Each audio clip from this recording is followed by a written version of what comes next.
The following is a review by Keith Cheatham. Christmas is nearly here, and while our Christmas rom-com reviews have showcased the themes of love and family during the holidays, this week's new movie review highlights a sadder example of those without family and loved ones to share the holidays with.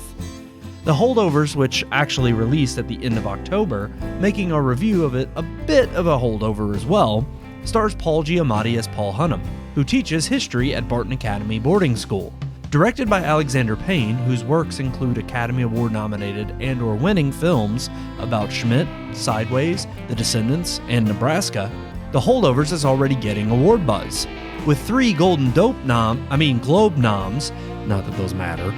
When another faculty member feigns having a sick mother to get out of supervising the students stuck at the school during Christmas break, Paul is forced to fill in, having no plans to leave the campus anyway.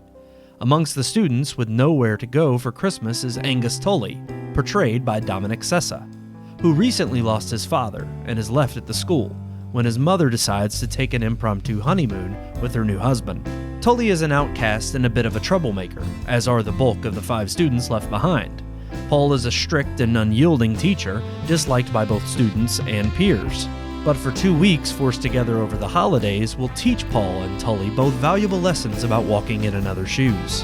Alexander Payne has a penchant for bittersweet and sometimes nihilistic dramedy, blending humor and emotion with relatable characters, yet offering up hope amongst the more jaded aspects. The Holdovers is no exception, showcasing jaded characters such as Paul, a teacher who believes the act of actually teaching and guiding young men to be better leaders of tomorrow has been abandoned and corrupted. And Angus Tully is a student with enormous potential, but no ambition. A student merely trying to survive with no faith in what the future could hold. Throw in Mary, the kitchen manager played by Davine Joy Randolph, who lost her husband young and now her son to Vietnam, and the film showcases the adversity faced by varying walks of life. While The Holdovers is a smart and emotional film about the human condition and gets a lot right, there are times I thought it dangerously tread the line between universal and more pointed messaging. With Hollywood insistent on browbeating us with woke narratives, many of the characters' backgrounds and ideologies had me often apprehensive.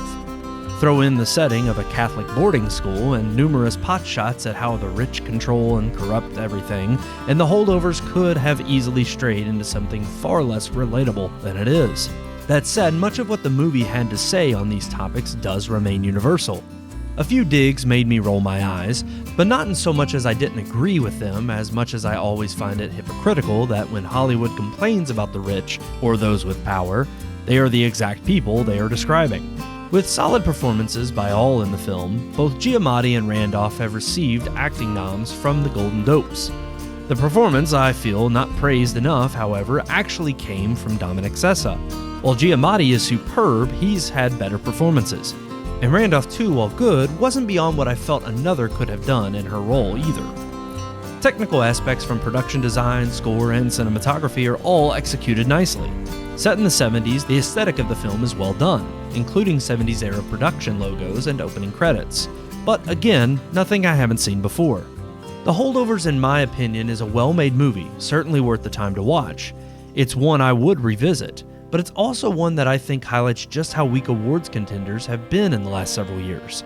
There's nothing particularly wrong with The Holdovers, but it's also not a movie I haven't seen before, and not one I think makes it into the nomination pool a decade ago. As is, I do see it getting plenty of award noms this year. And don't begrudge it, as it is one of the better films made so far this year.